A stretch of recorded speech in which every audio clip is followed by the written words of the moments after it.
Biggie had to get out early. It's his he's got health issues right now. Yeah. We missed you.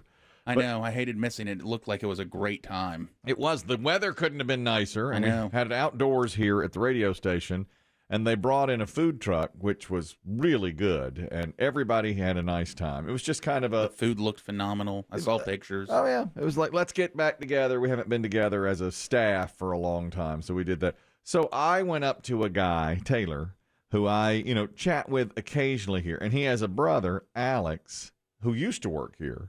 And so I'm chatting with Taylor, and I say, I haven't seen your brother in a while. How's he doing? I used to run into him all the time. Yeah, he's lived in Wyoming for a year and a half. Oh. I gave him my best. Okay. We are, as a Why? people, why do we do it? Why do it? Why do we, if we all just said hello and stuck to that, we'd all be better off. Right. It's such human nature to try for small talk, and it's always a swing and a miss. I think it's easier for guys. We have football we can talk about. Absolutely. That's what I talked about yesterday. Football. Smart.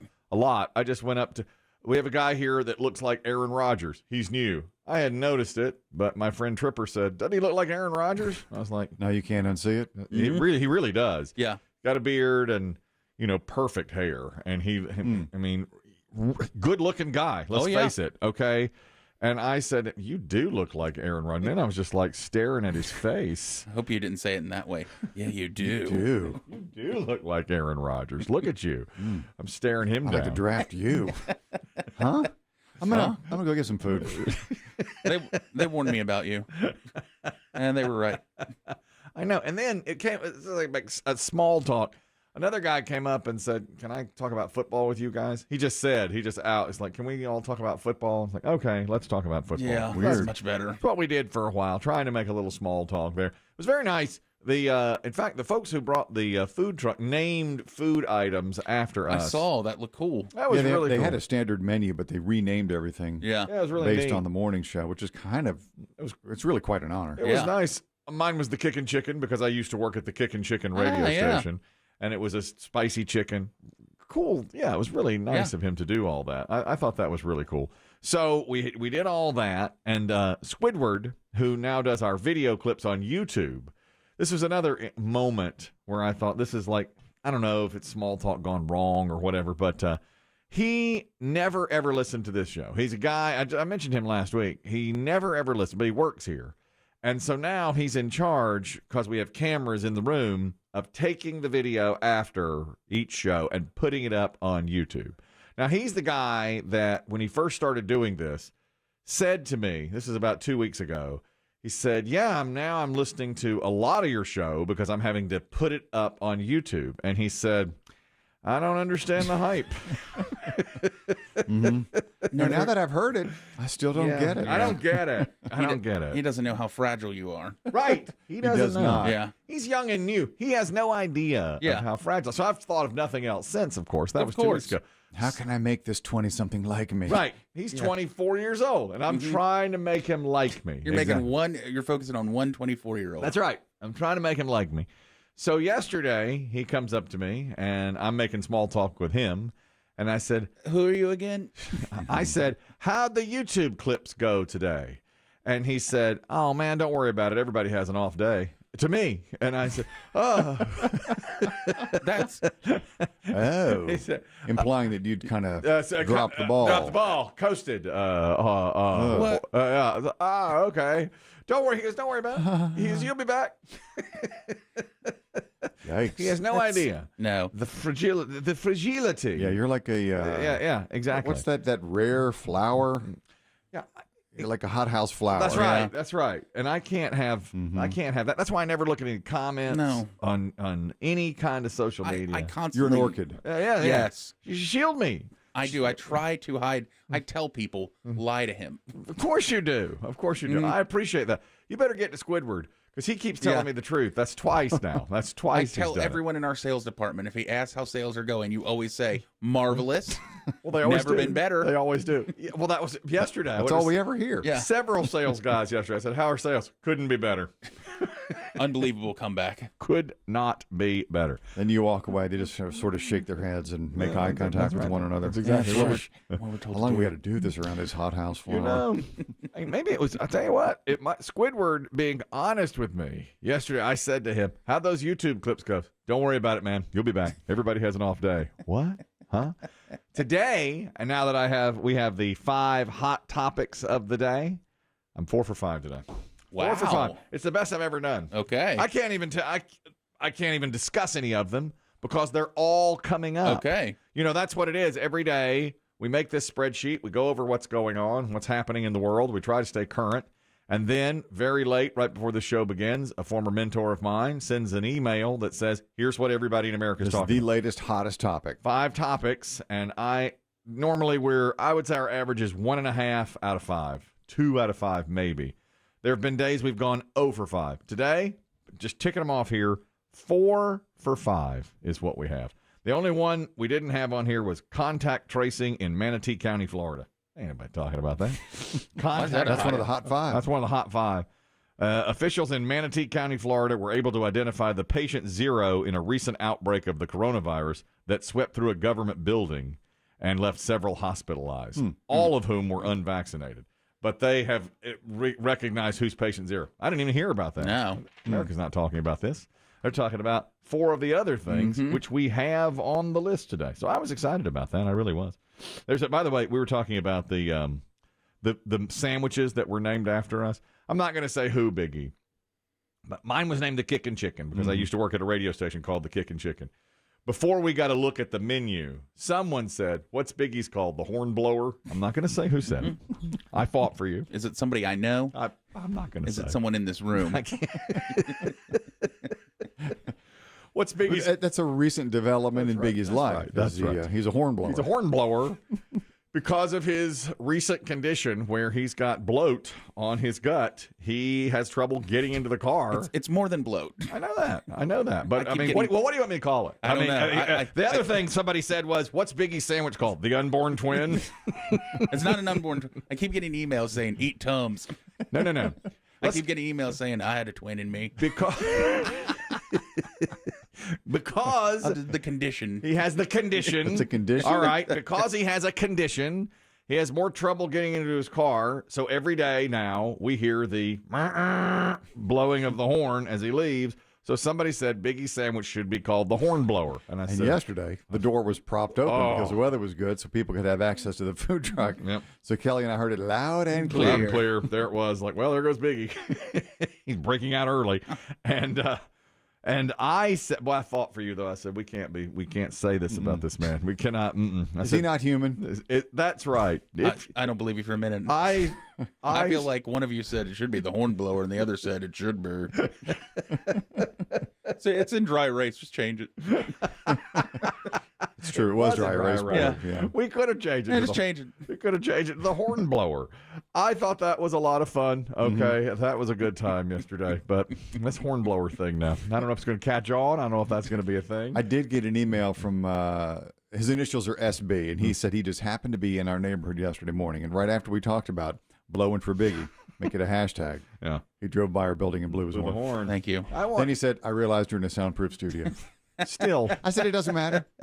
It's the thought. Exactly. It is. If we could get people all over America to blow for Biggie, I just feel like this would help you through this. You know, like how little kids ask for greeting cards or whatever when they're in the hospital. Yes. Just blow for Biggie. That's what I'm talking about. And a lot of people ask me, what's going on with Biggie? How's he doing? I'll tell you, another big topic of conversation was this guy, Matt, who's got, I mentioned yesterday, he's got that big thing on his side. Yeah. Now that could be an unborn twin. I've never seen, it's a goiter or a cyst or something. Was he showing it off yesterday? No, it was the day before yesterday. At the food truck picnic. Well, people were going up to him saying, can I see it? I'll touch it. I wouldn't touch the darn thing. We mentioned it yesterday. The thing is, and he's got a real something going on there. He beats you. I don't know what exactly you have, but he beats it. I can tell you that. There's a bar in Massachusetts. Well, two things about food today. We were talking about that our names were on these sandwiches yesterday at this food truck. Popeyes is doing something where they've got a new thing called the I Don't Know meal. So if you go in and say, oh, I don't know. They'll actually say, oh, perfect. And they'll give you, it's called the I don't know meal, which is their chicken sandwich and fries. So it's like a marketing thing for them. I like that. Yeah, they're pretty creative, Popeyes. Yeah. I think they were so smart a couple of years ago when they started that chicken sandwich war. And now. Cost them nothing, just a tweet. Yeah. Yeah, and they made so much money on that. And look what they've caused. Every restaurant now has to have a chicken sandwich of some kind. Yes, you're right. I think KFC, I look at and you told me you've taste tested it and it's just okay.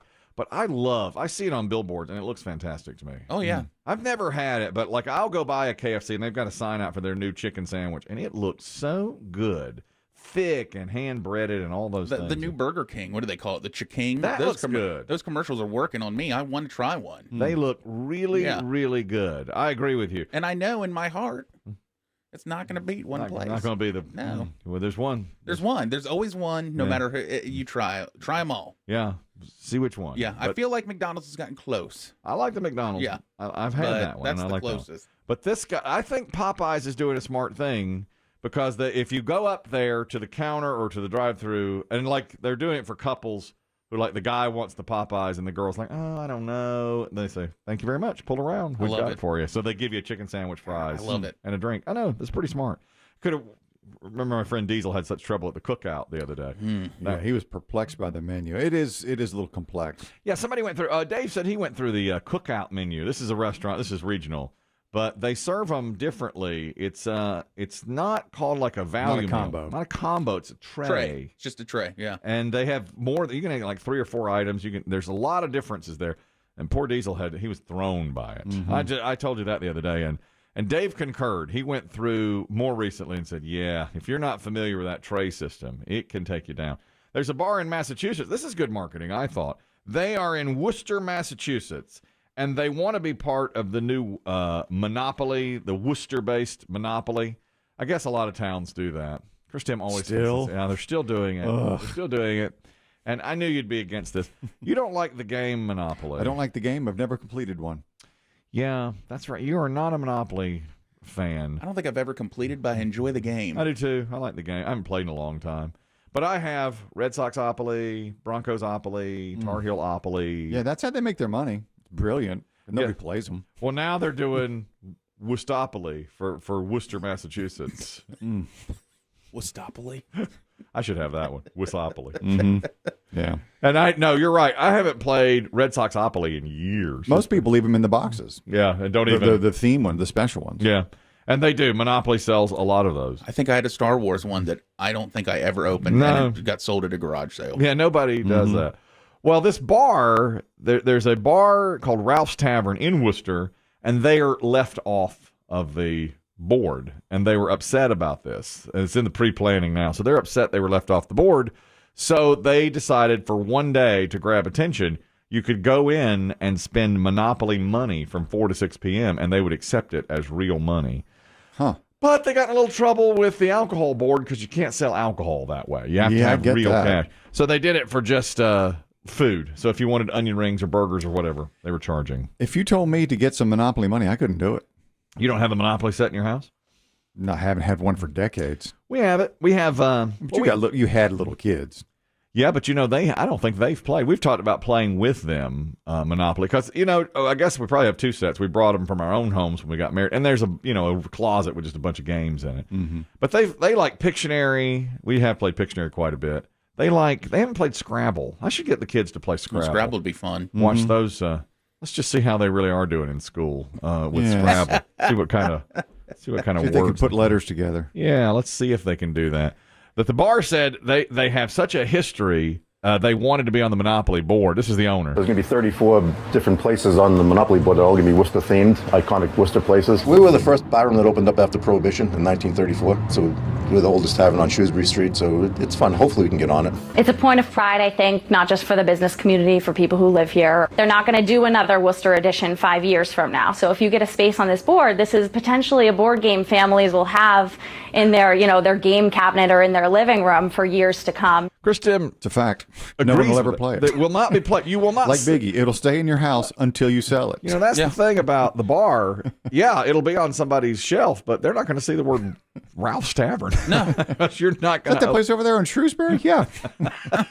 First bar to open after Prohibition? Yeah, that's it. But you're not going to, nobody's going to play it, and so nobody's going to see that. That's exactly right. There's more car themes here today. This is the third time that this has happened. A Florida family going from Naples to Orlando for a volleyball tournament this past weekend, driving on I-75, saw a man reading a book while behind the wheel of his Tesla. And that's the third time we have heard about somebody just not even paying attention when they're driving the self-driving car. He was using the autopilot feature. So the family took a picture of him and called 911, and they pulled him over and basically gave him a warning and said you have to have your hands on the wheel at all times. Once again, these are Tesla drivers that do that. My son's now very into Teslas. He's wanting us to get a Tesla. He's very, very into that. I travel I-75 a good bit. Yeah, you're a Florida guy. Yeah, and that one, it's like a super speedway. Mm-hmm. I mean, I've truly caught myself going 100 there to keep up with traffic. Yeah, it's true. And the other thing is, Teslas are starting to show up everywhere in Florida. Yeah, I saw a ton of Teslas. Mm-hmm. And again, getting passed by them too. They are speedy cars when they want to be. Yes. I used to kind of poo-poo this, and maybe this isn't the right time, but I think it's time for more self-driving cars because the people who are behind the wheel now, I don't trust them. Everyone is on their phone. Mm-hmm. Literally, everyone is for sure scrolling on their. They're not paying attention anyway. Let the car drive. They're not. They are. I see more cars weaving in and out of lanes all the time. I just won't. I try very hard not to get next to cars because there's so much weaving, even at pretty high speeds. Yeah, people on their phones. You're right. I say, bring on the. Come on, Nissan. Come on, Toyota. Step up. Yeah, it'd probably be better. It'd probably be better than the human drivers, especially if the humans really do keep their hands on the wheel. They're not doing it now. They're not going to do it. They're not doing it. This is the third guy that has been taken down by this. But the cop just gave him a warning, and he said, it's the autopilot feature. It's very easy just to sit back and let it do the driving for you. I'll tell you, I have, with my insurance company, I have an app on my phone that basically tracks, and I get a lower insurance rate because of that. I wonder if you'll see more of that. It tracks if I pick up my phone when I'm moving, it marks it. Oh, it tells you. It tells them. It tells them when I'm going over 80. Do they know you're doing 175? Oh, yeah. It tells you. It says you're going unsafe speed. Wow. Like I have a score and everything that I pull up and it'll save, if I'm doing well, saves me money. But I think more of that. I will say that's a smart idea, I think. And if I pick up my phone when I'm not moving, when I'm at a stoplight, it doesn't mark me. It's only when I'm going a certain speed. Well, this is the don't mess with my discount thing that we used to see, right? On the State Farm commercials. Yeah, but now this is seems the other companies are doing it too. But it said, you have to download this app, but this is how you're going to get this rate. Well, I like it. Yeah. That's a good idea. But it'll tell you. You're always for big surveillance. Yeah. I am. I'm looking at my children and my wife now when they drive everywhere with that Life 360. Do you think the whole family does what you do and just obsesses over everyone's location? I know my wife does. I mean, she's constantly, every time I'm on the road, she'll call me. I see you've stopped at Food Lion. How do you know? Oh, yeah. It's all the time. That makes you a safer driver. I like that. Mm-hmm. See, and it tells me my rankings. Like the thing I'm worst at is high speed. Okay. Because when it catches me on the highway when I break 80. Is there a horn honking footnote? Or is that not? Is that tracked? Your condition Car's not moving. That's your health insurance. Oh, that'll go up. I just saved $1. Now that will go up. Although the other day, with your speed, I caught you saying something the other day. You almost don't even realize you said it. Dave was talking about there's a place here in town where he goes over a bump, and you have to go really, really slowly because there's a bump, and people who don't know the bump is there, who are unfamiliar, will come right up on his tail, his bumper, and blow the horn. And he said, I don't care. I'm going slow. You have to go slow over it. And then Biggie said, well, count me as one who tries to get around that as fast as possible. I'll be Johnny up your ass on that. I will. It didn't trend like we thought it would. Biggie said, I'll play Johnny up your ass over there. Oh, out in front of the steakhouse, I'll play Johnny up your ass. And he said it. And it was like, is that going to be hashtagged? Is that going to be a thing? Maybe by the Dead Hardys. Yeah, Dave was, the Dead Hardys. That's where it was. Yeah. Dave's like, I go by that Dead Hardys, and there's a bump there, and people come up my ass. And Biggie said, I'll go jump. I'll do it.